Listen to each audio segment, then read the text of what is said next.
Hello दोस्तों, नमस्कार। स्वागत है आपका मेरे यूट्यूब चैनल आर के सोनम ट्रूथ फैक्ट्स पे। आज मैं आपको बताने जा रही हूँ कि नवरात्रि में लहसुन और प्याज क्यों नहीं खाया जाता। इसलिए बिना स्किप किए मेरी वीडियो को पूरा ज़रूर देखें, मेरे चैनल को सब्सक्राइब करें और वीडियो अच्छी लगे तो प्लीज़ एक लाइक ज़रूर करें। ऐसा माना जाता है कि यह मानसिक सुस्ती का कारण बनता है, क्योंकि प्याज और लहसुन को नेचर में तामसिक श्रेणी में बांटा गया है। इसलिए 9 दिनों तक चलने वाले पवित्र त्योहार के दौरान उन्हें प्रतिबंधित कर दिया जाता है। विज्ञान के मुताबिक प्याज और लहसुन को तामसिक प्रकृति का माना जाता है और कहा जाता है कि यह शरीर में मानसिक और भावनात्मक ऊर्जा को बढ़ा देता है, जिससे मन भटक जाता है। इसलिए नवरात्रि के उपवास के दौरान उसकी अनुमति नहीं है। शारदीय नवरात्रि के शुभ त्यौहार की शुरुआत 26 सितंबर से हो चुकी है, जो 5 अक्टूबर को विजयदशमी तक चलेगा। इस वक्त देश भर के मंदिरों के साथ ही घरों में भी कलश स्थापना करके लोग माता रानी की पूजा अर्चना में लगे हुए हैं। इन 9 दिनों में माँ दुर्गा के 9 स्वरूपों की पूजा की जाती है। नवरात्रि के दौरान जो लोग व्रत करते हैं वो तो सिर्फ फलाहार या व्रत वाले अनाज का ही सेवन करते हैं, लेकिन जो लोग व्रत नहीं करते वे भी इन 9 दिनों में सात्विक भोजन ही करते हैं और मांसाहार तो दूर, भोजन में प्याज लहसुन तक खाना मना होता है। आखिर इसका कारण क्या है, इस बारे में यहाँ जानें। हिंदू परंपरा के अनुसार किसी भी तरह के व्रत या पूजा पाठ में प्याज लहसुन खाना मना होता है। इसके पीछे क्या कारण है, ये जानने से पहले हम आपको बता दें कि आयुर्वेद में भोजन यानी खाद्य पदार्थों को 3 श्रेणियों में बांटा गया है। नंबर 1 सात्विक, मन की शांति, संयम और पवित्रता जैसे गुण। नंबर 2 राजसिक, जुनून और खुशी जैसे गुण। नंबर 3 तामसिक, अहंकार, क्रोध, जुनून और विनाश जैसे गुण।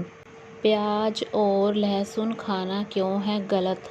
प्याज और लहसुन को तामसिक प्रवृत्ति के भोजन के तौर पर रखा गया है। शास्त्रों के अनुसार प्याज और लहसुन जैसी सब्जियां जुनून, उत्तेजना और अज्ञानता को बढ़ावा देती हैं, जिससे अध्यात्म के मार्ग पर चलने में बाधा आती है। इसलिए नवरात्रि के 9 दिनों में जो लोग व्रत नहीं भी कर रहे हैं उन्हें भी राजसिक और तामसिक भोजन से दूर रहना चाहिए और केवल सात्विक भोजन ही करना चाहिए। प्याज खाकर शरीर हो जाता है सुस्त।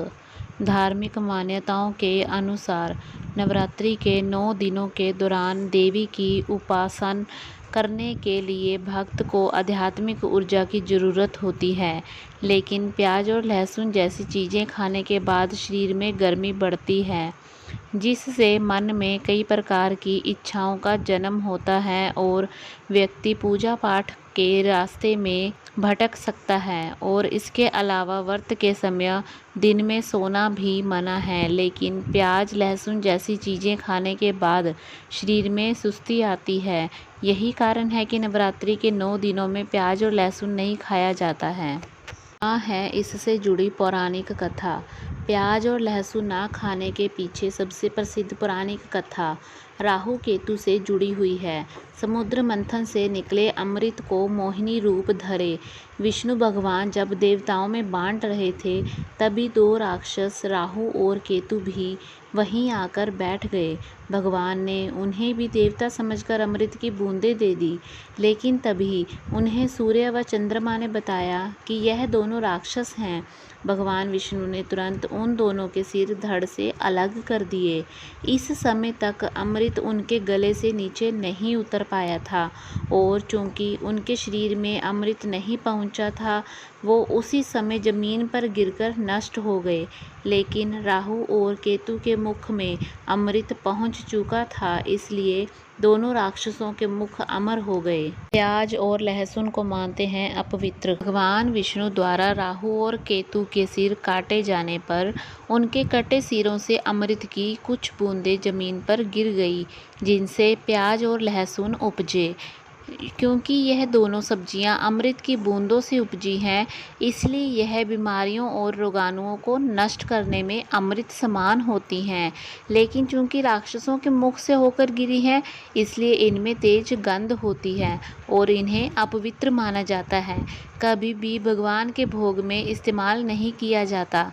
कहा जाता है कि जो भी प्याज और लहसुन खाता है, उनका शरीर राक्षसों के शरीर की भांति मजबूत तो हो जाता है, लेकिन साथ ही उनकी बुद्धि और सोच विचार भी दूषित हो जाते हैं।